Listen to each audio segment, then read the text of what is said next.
வணக்கம் மக்களே. ஒரு வழியாக தமிழக வெற்றிக் கழகத்துடைய கூட்டணி அரசில் விடுதலை சிறுத்தைகள் கட்சி இணைந்துருச்சு. அதாவது இதுவரைக்கும் சமூக நீதியுடைய காவலன், சமூக நீதியுடைய பாதுகாவலன், திராவிட மாடல், என்னென்னமோ பெரிய பெரிய விஷயங்கள்லாம் பேசினாங்க. இது நாள் வரைக்கும் நம்முடைய முன்னாள் முதல்வர் MK ஸ்டாலினுக்கு இந்த ஆதி திராவிடர் நலத்துறைக்கு ஒரு நல்ல பேராக வைக்கணும் அப்படிங்கிற ஒரு எண்ணம் தோன்றலை. பட் இன்னைக்கு தமிழக வெற்றி கழகத்துடைய தலைவர் அந்த தடைகளை எல்லாம் உடைத்து எரிந்து விட்டு ஆதி திராவிடர் நலத்துறையோட பேரை மாற்றிருக்கார். என்ன பேர் அப்படின்னு பார்த்தீங்கன்னா சமூக நீதித்துறை அப்படின்னு. உண்மையிலேயே சமூக நீதியுடைய பாதுகாவலான ஜோசப் விஜய் அவர்களை தான் பார்க்குறேன். ரொம்ப பொருத்தமான பெயர் அந்த துறைக்கு, சமூக நீதித்துறை அப்படின்னு. ரொம்ப அழகான ஒரு பெயரை கண்டுபிடிச்சு வச்சிருக்கார். எப்படி கலைஞர் அந்த மூன்றாம் பாலினத்தவருக்கு திருநங்கைகள், திருநம்பிகள் அப்படின்னு ஒரு பெயர் வைத்தார் இல்லையா, ரொம்ப அவர் இன்னும் பாராட்டுவாங்க அந்த விஷயத்துக்காக. அந்த அளவுக்கு இந்த ஆதி திராவிடர் நலத்துறையுடைய அமைச்சராக அண்ணன் வன்னியரசு அவர்களை நியமித்து அந்த துறைக்கு சமூக நீதித்துறை, என்ன ஒரு அழகான பெயர், அந்த பெயரை வச்சிருக்கார். ஸோ என்னை பொறுத்தவரை அண்ணன் திரு ஜோசப் விஜய் அவர்களை ஒரு சமூக நீதியுடைய பாதுகாவலரை தான் நான் பார்க்குறேன். மிகப்பெரிய ஒரு தன்னெழுச்சியாக அவர் செய்யக்கூடிய ஒரு விஷயம், ரொம்ப வரவேற்பு தகுந்த விஷயம். நம்முடைய சேனல் சார்பாகவும் சப்ஸ்கிரைபர் சார்பாகவும் அவருக்கு ஒரு மிகப்பெரிய வாழ்த்துக்களை நம்ம சொல்லிக்கிறோம். ஏன் இந்த விஷயம் ஸ்டாலின் அவர்களுக்கு தோணியிருக்கணும், அதெல்லாம் செய்யாதனால தான் இன்றைக்கி மக்கள் அவரை வீட்டுக்கு அனுப்பிச்சிட்டாங்க.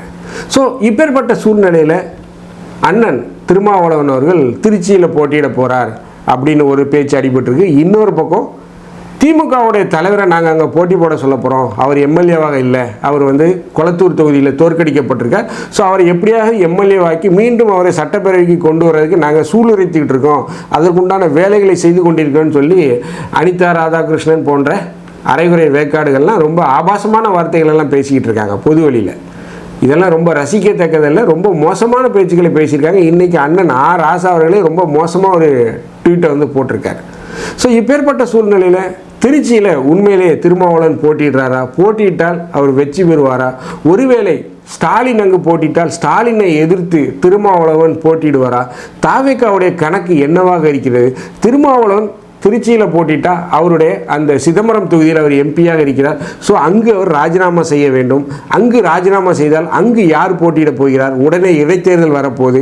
ஸோ இப்படி பல்வேறு கேள்விகள் நமக்களை சுற்றி போயிட்டுருக்கு. ஸோ அதற்குண்டான விடையாகத்தான் இந்த வீடியோவை நம்ம போட போகிறோம். நான் உங்கள் ஜோசப். வாங்க நம்ம இப்போ நிகழ்ச்சிக்குள்ளே போகலாம்.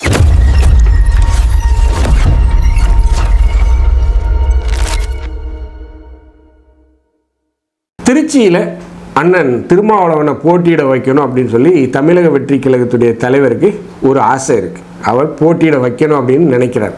மேலும் திருமாவளவனுக்கு தமிழக சட்டப்பேரவையில் ஒரு மிக முக்கியமான பதவியை அவருக்கு கொடுக்கணும் அப்படிங்கிற ஒரு எண்ணம் அவருக்கு இருக்குது. பட் திருமாவளவன் இதை கொஞ்சம் தவிர்த்துக்கிட்டு இருக்கார் அப்படின்னு செய்திகள் வரும். அதுவும் குறிப்பாக இன்றைக்கி பார்த்திங்கன்னா அண்ணன் வன்னியரசு அவர்களே ஆதி திராவிடர் நலத்துடைய அமைச்சராக, இப்போ அந்த துறையோட பெயர் சமூக நீதித்துறைன்னு மாற்றப்பட்டிருக்கு. ஸோ அந்த துறையோட அமைச்சராக நியமிக்கப்பட்டிருக்கார். ஸோ நேற்று நடந்த இந்த விடுதலை சிறுத்தைகள் கட்சியோடைய அந்த மீட்டிங், பொதுக்குழு, செயற்குழு, என்ன குழுவாக வேணாலும் இருக்கட்டும், அது குழுவுடைய மீட்டிங் நடந்தது.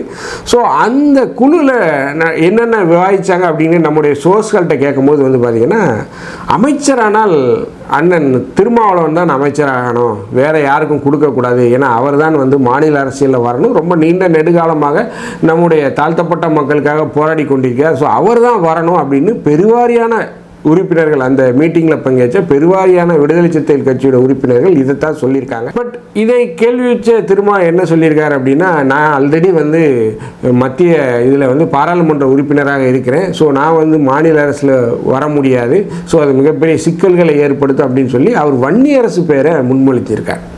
ஸோ ஏன் அப்படின்னு பார்த்தீங்கன்னா, வன்னியரசு மிக நீண்ட காலமாக அண்ணன் திருமாவளவன் அவர்களோட அரசியல் பயணத்தில் இருக்கார். ரொம்ப கடுமையான ஒரு போராளி குணம் உடையவர் தான். தமிழக வெற்றி கழக தலைவர் விஜயை கடுமையாக விமர்சித்திருக்கார், அதெல்லாம் ரெண்டாவது பக்கம். விஜய் ஒரு RSS உடைய கைக்கூலி அப்படிங்கிற அளவுக்கு அவர் ரொம்ப கடுமையாக தாக்கியிருக்கார். பட் அரசியல் சொல்லுவாங்க இல்லையா, ஒரு அரசியலில் நிரந்தர எதிரியும் இல்லை, நிரந்தர நண்பனும் இல்லை அப்படின்னு சொல்லுவாங்க இல்லையா. ஸோ காலத்தின் சூழ்நிலையை கருதி இன்றைக்கி அவங்க கூட்டணி அரசில் இணைந்திருக்காங்க. ஸோ இதுவரைக்கும் சமூக நீதி கொள்கை கூட்டணி அப்படின்னு மாறுதட்டிக்கிட்டு இருக்க திமுகவுக்கு இது ஒரு மிகப்பெரிய பேரிடி அமைஞ்சிருக்கு. ஏன் அப்படின்னா, இதுவரைக்கும் சமூக நீதி பாதுகாவலன் அப்படின்னு சொல்லிக்கிட்டு இருந்த ஸ்டாலினுடைய கோட்டை இன்னைக்கு ஜோசப் விஜய் வெடி வச்சு தகர்த்திருக்கார் அப்படின்னு நான் சொல்லுவேன். இன்றைய தேதி 22ஆம் தேதி இன்னைக்கு பார்த்தீங்கன்னா தமிழக அரசியல் வரலாற்றிலே பொன் எழுத்துக்களால் எழுக்கப்படக்கூடிய நாள். ஏனென்றால் கிட்டத்தட்ட 7 ஆதி திராவிட சமூகத்தை சார்ந்த அமைச்சர்கள் பதவி ஏற்றிருக்காங்க. மேலும் இந்த ஆதி திராவிட நலத்துறைக்கே தலைவராக ஒருத்தர் வந்திருக்கார். மேலும் அந்த துறையுடைய பெயருமே வந்து பார்த்திங்கன்னா, அந்த டிபார்ட்மெண்ட் பேரே வந்து பார்த்திங்கன்னா சமூக நீதித்துறை, சோஷியல் ஜஸ்டிஸ் டிபார்ட்மெண்ட் அப்படின்னு மாற்றப்பட்டது. ஒரு வரலாற்று முக்கியத்துவம் வாய்ந்த நாள். இதை நம்ம வந்து கண்டிப்பாக பேசி ஆகணும். மிகப்பெரிய ஒரு புரட்சியை அண்ணன் ஜோசப் விஜய் அவர்கள் செஞ்சிருக்கார். ஸோ முதல்வருக்கு மீண்டும் நமது சேனல் சார்பாகவும் சப்ஸ்கிரைபர் சார்பாகவும் ஒரு மிகப்பெரிய வாழ்த்துக்களை சொல்லிக்கிறேன். ஸோ இப்பேற்பட்ட சூழ்நிலை திருமாவளவனை எப்படியும் மாநில அரசியலுக்குள்ளே கொண்டு வரணும் அப்படிங்கிறது விஜயுடைய திட்டமாக இருக்குது. ஸோ ஏற்கனவே இந்த விஜயுடைய இந்த ஆசை, அவருடைய உள்ள எண்ணம் வந்து உள்ள கிடங்கையை வந்து தொல் திருமாவளவனுக்கு தெரிவிக்கப்பட்டது. ஸோ திருமாவளவனுடைய அந்த விருப்பம் என்னவாக இருக்குது அப்படின்னா, அவர் போட்டியிட விருப்பம் தெரிவித்ததாக செய்திகள் வருது. பட் ஆனால் ஒருவேளை திமுக சார்பில் அங்கு திரு ஸ்டாலின் அவர்களை போட்டியிட செய்தால் ஸோ அது மிகப்பெரிய ஒரு சிக்கலை ஏற்படுத்தும் அப்படிங்கிற மாதிரிலாம் செய்திகள் வருது. ஸோ என்னை பொறுத்தவரை ஸ்டாலின் வந்து திருச்சி கிழக்கில் 100% போட்டியிட மாட்டார். ஒருவேளை தொண்டர்கள் நிர்பந்தத்தால் போட்டியிட்டால் 1% வாய்ப்பு இருக்குது, 99% வாய்ப்பு இல்லை. என்னை பொறுத்தவரை திருமாவளவன் அங்கு போட்டியிட வாய்ப்பு இருக்குது. போட்டியிட்டால் ஒரு மகத்தான வெற்றியை பெறுவார், அதில் எந்த மாற்று கருத்தும் இல்லை. அவர் அங்கு போட்டியிட்டு வெற்றி பெற்றால் உடனடியாக அவருடைய சிதம்பரம் எம்பி தொகுதி மக்களவை பதவியை ராஜினாமா செய்ய வேண்டும். அங்கு இடைத்தேர்தல் வரும். ஸோ அங்கு இடைத்தேர்தல் வந்தால் அந்த தொகுதியை அவர் தாவேக்காவுக்கு விட்டு கொடுக்கணும் அப்படிங்கிறது தான் டீல். ஸோ தாவேக்கா சார்பில் அங்கு ஒருவர் போட்டியிட்டு அவரை வந்து பாராளுமன்றத்துக்கு எம்பியாக அனுப்பணும் அப்படிங்கிற மாதிரி தான் அவங்களுடைய திட்டம். பாராளுமன்றத்திலும் தாவேக்காவுடைய குரல் இருக்க வேண்டும் அப்படிங்கிறத முதல்வர் ஜோசப் விஜய் அவர்கள் விரும்புகிறார். ஸோ இதுதான் இந்த கிழக்கு தொகுதியுடைய கணக்கு, அரசியல் கணக்கு. ஸோ இதுதான் தற்போது வரை விவாதிக்கப்பட்டு கொண்டிருக்கிறது. ஸோ இன்னொரு பக்கம் பார்த்திங்கன்னா அனிதா ராதாகிருஷ்ணன் போன்ற அரை வேக்காடுகள் எல்லாம் ரொம்ப கடுமையாக விமர்சனம் பண்ணிகிட்டு இருக்காங்க. ஸோ இந்த அனிதா ராதாகிருஷ்ணனுடைய இந்த கூட்டத்தில் இப்போ சமீபத்தில் சேர்ந்திருக்கிறது யாருன்னு பார்த்தீங்கன்னா ஆசா அவர்கள். ரொம்ப கொச்சையாக ஒரு விமர்சனத்தை போட்டிருக்காரு, ஒரு ட்வீட் பதிவை போட்டிருக்கார், ட்விட்டர் பதிவை போட்டிருக்கார். உங்கள் எல்லோரும் பார்த்துருப்பீங்க. அதாவது கல்யாணம் பண்ணுறதுக்கு திமுக கூட முதலிரவு தாவேக்கா கூடயா அப்படிங்கிற அளவுக்கு ஒரு பதிவை போட்டிருக்காரு. அதாவது புணர்ச்சிக்கு தாவேக்காவா அப்படிங்கிற மாதிரி. புணர்ச்சி அப்படின்னா என்ன அர்த்தம்? ஆணும் பெண்ணும் அந்த உடல் உறவில் ஈடுபடுவது தான் புணர்ச்சி. அதைத்தான் அந்த வார்த்தையை சொல்லுவாங்க. ஸோ இவ்வளோ கேடுகட்டவங்களா போயிட்டீங்களாடா நீங்கள்லாம் அப்படின்னு எனக்கு கேள்வி தோணும். கேட்டால் திராவிட மாடலுங்கிறீங்க, சமூக நீதினு பேசுகிறீங்க, என்னென்னமோ பெரிய பெரிய விஷயங்கள்லாம் பேசுகிறீங்க. எங்களுக்கு தெரியாததெல்லாம் ஒரு கட்சி இன்னொரு கட்சி கூட கூட்டணிக்கு போயிடுச்சு. எங்கள் கூட இருந்தவனி எப்படி போகலாம்? நேற்று வரைக்கும் எங்கள் கூட தாலி கட்டிட்டு இன்றைக்கி நீ முதலிரவுக்கு அவன்கிட்ட போயிட்டே அப்படின்னு கேட்டால் இதெல்லாம் என்ன ஒரு பேச்சு? கேட்டால் நீ வந்து ஒரு எம்பி, மதிக்க பேரை சொல்கிறதுக்கே எனக்கெல்லாம் கூச்சமாக இருக்குது. நீ வா போன்னு நம்ம சேனலில் பேசவே மாட்டோம். ஆனால் இந்த அளவுக்கு கேவலமாக ஒரு ட்வீட்டை, ஒரு சமூக வலைதள பதிவை போட்டிருக்கீங்களே, இதெல்லாம் ரொம்ப மோசமான இல்லையா? திமுக தலைவருக்கு அனிதா ராதாகிருஷ்ணனும் இந்த ராசாவும் தான். இப்படி பேசிக்கிட்டே இருந்தீங்கன்னா இன்னும் 10-15 வருஷத்துக்கு நீங்கள் ஆட்சியிலே அமர முடியாது. ஏற்கனவே ஸ்டாலினுக்கு 72 வயது ஆகிவிட்டது. இன்னும் 10 வருடத்துக்கு நான் திரும்ப சொல்கிறேன், திமுகவால் ஆட்சிக்கு வர முடியாது. எழுதி வச்சுக்கோங்க. 82 வயது ஆனால் கூட அவரால் ஆட்சியில் வர முடியாது. இதுதான் இப்போதைய சூழ்நிலை. கடுமையான வேலைகளை ஸ்டாலினுக்கு எதிராக விஜய் செய்து கொண்டிருக்கிறார். தாவேக்கா ரொம்ப அஸ்திவாரத்தை ரொம்ப பலமாக போட்டுட்டு வர்றாங்க. பாட்டு பயங்கரமாக விஜய் போட்டுட்டு வர்றாரு. விஜய் பேசலைன்னு சொல்லிட்டு இருக்கீங்க. பேசின காலங்கள்லாம் முடிஞ்சு போச்சு தலைவா. பேசி கழுத்தறுத்த காலங்கள், பேசி ஏமாத்த காலங்கள்லாம் முடிஞ்சு போச்சு. மக்கள் செயலை பார்க்குறாங்க.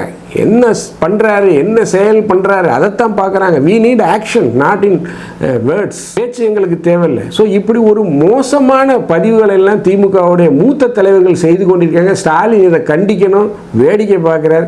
இப்படியே பண்ணிக்கிட்டே இருந்தீங்கன்னா உங்களுக்கு நீங்களே சவக்குழி தோண்டிக்கக்கூடிய ஒரு நிலை தான் வரும். ஸோ என்னை பொறுத்தவரை திருச்சி கிழக்கு கணக்கில் கண்டிப்பாக விஜய் மீண்டும் வெற்றி கொடுவை நாட்டுவார். மிகப்பெரிய அளவில் திருமாவளவன் ஒரு வெற்றியை பெறுவார் அப்படிங்கிறத சர்வே முடிவுகள் வருது. இந்த வீடியோ உங்களுக்கு பிடிச்சிருந்துச்சுன்னா தயவுசெய்து லைக் பண்ணுங்கள், ஷேர் பண்ணுங்கள், சப்ஸ்கிரைப் பண்ணுங்கள். மறக்காமல் உங்கள் கருத்துக்களை கமெண்ட் செக்ஷனில் சொல்லுங்கள். நன்றி, வணக்கம்.